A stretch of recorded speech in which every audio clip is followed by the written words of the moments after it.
Arriving home on Wednesday evening, I tried to act natural, but I think she knew something was wrong. I avoided her welcome kiss and just let her kiss me on the cheek. Is there anything bothering you, Jack? You've been acting strangely even before you left Monday? I guess it's the stress of the new project at work. I told her, hoping to forego any further discussion of what may be troubling me. You've never let anything at work bother you before? This is a special project, and I may get a big promotion out of it. I lied. Well, you're worrying me. Would you like to take a Valium? They help me when I feel stressed. Okay, I'll try half a one first. My thought was that they might be better and less obvious than the paper bag. After taking the pill, I waited, and after a while, I felt myself coming back under control. I breathed a sigh of relief. Is that better, Jack? Yes, much better. Thanks. Would you like to come up to bed now? I've sent the kids over to my parents for the night. It was a plain invitation for it, but I didn't think I could respond. At least until I'd heard from the PI. And after that, maybe never again. I'm really tired, honey. I'd really just like to go to sleep. Okay, honey. She did look disappointed and worried. I didn't know whether she was worried about my health or that I suspected something. Maybe the PI would find nothing was wrong and this would all go away. I woke early the next morning, showered and dressed for work. I hadn't slept too well due to nervous energy, so I guess the Valium had worn off. Before leaving the house, I found her pill bottle and took several Valium with me after downing another half pill. I stopped at an overnight diner and had breakfast and a cup of decaf coffee and then was ready for work. About 9 o'clock, I couldn't wait anymore, and after closing the door to my office, phoned Sam to find out what had happened while I was gone. Sam, this is Jack Masters. What can you tell me about the last few days regarding my wife? Mr. Masters, I was just going to call you. Can you come into my office this morning, and I'll give you a rundown on what we've found so far. I can be there in 15 minutes, Sam. Okay, I'll be expecting you. Taking another half Valium, I told my secretary I'd be gone for an hour, and to call me on my cell phone if anything came up requiring my immediate attention. When I got to Sam's office, his secretary waved me into his office, and I entered with dread. Sam stood as I entered and reached across the desk to shake my hand. I guess you're anxious to know what we found out, he said, so I'll get right to it. Your wife is having an affair, he told me without preamble.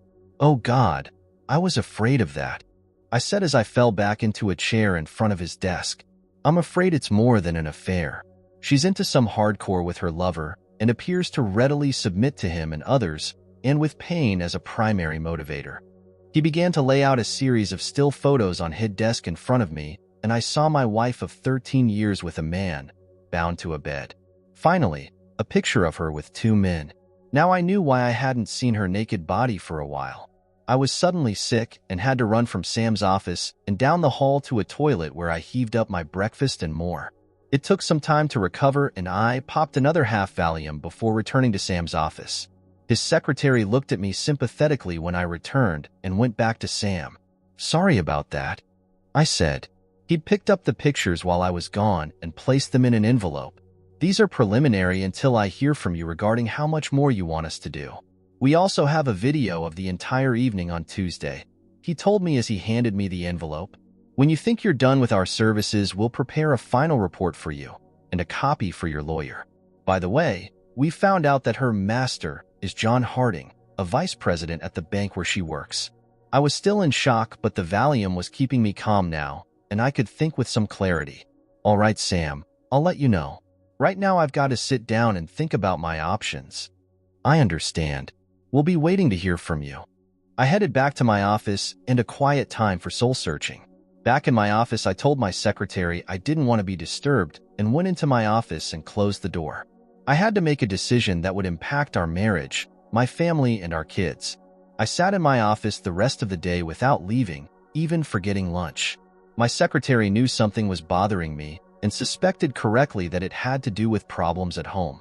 She peeked in a couple of times to see how I was doing, and my boss came down to talk when he'd heard I'd gone incommunicado. Jack, I know you've got some problems, and if there's anything I can do, let me know. Why don't you take the rest of the day off and go home? Thanks for your concern and offer, Jerry, but I can't think better here by myself. I understand. We all wish you the best, he told me as he closed the door and left. I sat there until my normal quitting time, and by then I'd worked out in my mind what I had to do. On the way home, I took another half Valium and was quite calm when I entered our house. Ginger met me at the door and tried to kiss me, but I dodged away. "Jack," she exclaimed. "What's the matter?" "Ginger, we've got to talk. I'm going to take the kids over to your parents for a while, and we can have our talk when I return." She became quite pale and looked at me with fear in her eyes, but murmured, "All right, Jack." When I came back, she was sitting in her usual chair in the family room, and I went over and pulled the blinds on the windows, turned on the lights in the room, and then turned to her. "Ginger, get up and take off your clothes." She looked at me shocked. "What? You heard me. Get up and strip. Now." "Oh God. Oh God. You know. Please don't make me do this, Jack. Please. Do it, Ginger, or I'll come over there and rip them off you." Crying and moaning, she stood and began to remove her clothes. She stopped when she was down to her underwear. I could see the red marks of mistreatment on her beautiful body already. All of it, Ginger. Tears were running down her face as she removed it, revealing whip and bite marks that disturbed the perfect symmetry of her. Removal of her underwear provided a few of more bite and whip marks on her. "Oh God, Ginger. How could you? How could you?" I cried with tears running down my face as I looked at her. "I'm so sorry, Jack. I'm so sorry. Please forgive me. I couldn't help it. Go get your robe and put it on. Then come back.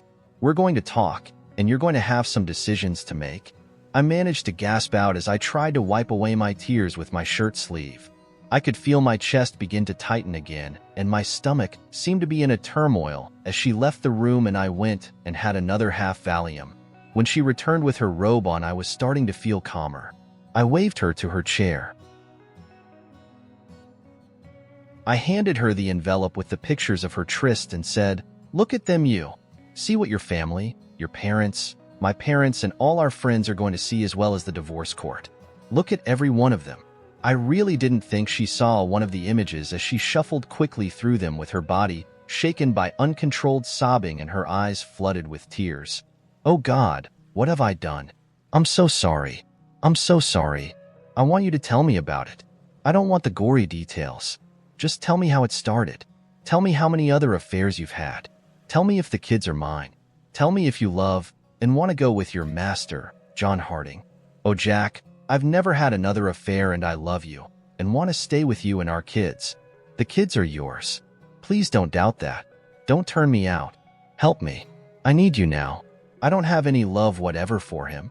I could feel my heart pounding in my chest, mostly from rage. It was like a white-hot ball of fire in my gut that the Valium didn't seem to alleviate. "Tell me the rest, and remember, if I find you lied, I'll make you pay." "All right." It all started 6 months ago when I took that 3-week course for the teller's job at the bank.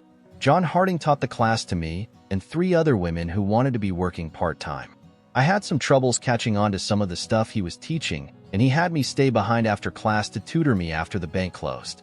I was so appreciative of his willingness to give me extra time that I guess I began to let him control me, and I found I liked it. I don't know why. One thing led to another, and then I began to meet him evenings while you were out of town. We met at the motel near the airport, and he began to make me pay for the room. I felt so guilty and cheap about what I was doing and wanted to stop, but he showed me a video he'd taken showing us together and what I was letting him do to me, and told me he'd send it to you if I didn't do what he wanted. I'm so glad it's over. I want to get on with my life, but I need to find out why I did what I did. I really need your help, and I'm so sorry it all happened. I love you and the kids so much that I can't stand the thought of losing you. I think you've behaved so stupidly that I have a hard time believing you. How long do you think you could continue without being caught? Did you ever give any consideration to me and the kids while you were doing it? I think you're more sorry you're caught than sorry for hurting us. How can I trust you again out when I'm not around? Any man you meet would be a candidate for a new affair. Oh no, Jack. No. I will never do anything so stupid again. Now you're going to have to make a decision. Here are your options, and I need an answer by tomorrow morning. 1. I will divorce you and take full custody of the children. If you don't agree to full custody and limited visitation rights, I will release the PI's report with all the pictures to all our family and friends and let the world know what ass you are. You are then free to continue your affair with your master. 2. I will agree not to divorce you, but you will have to agree to quit your job at the bank. Give a deposition to our lawyer on what you've done and agree to certain restrictions on your future activities. I'm giving you this option very reluctantly, but our children are still young enough that they need a mother, and you are the best candidate. I will not make the PI report public, but will hold it as a guarantee of your future faithfulness and respect for me. I also want you to have yourself checked for STDs. Oh, thank you, sweetheart, for giving me another chance. You won't be sorry. I don't want your answer now. I want it in the morning after you've had a chance to sleep on it.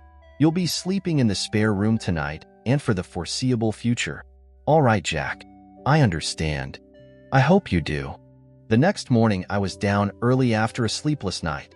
When I did fall asleep, I'd had nightmares where I was standing in a high balcony overlooking a bedroom and watching as Ginger had taken on a series of men.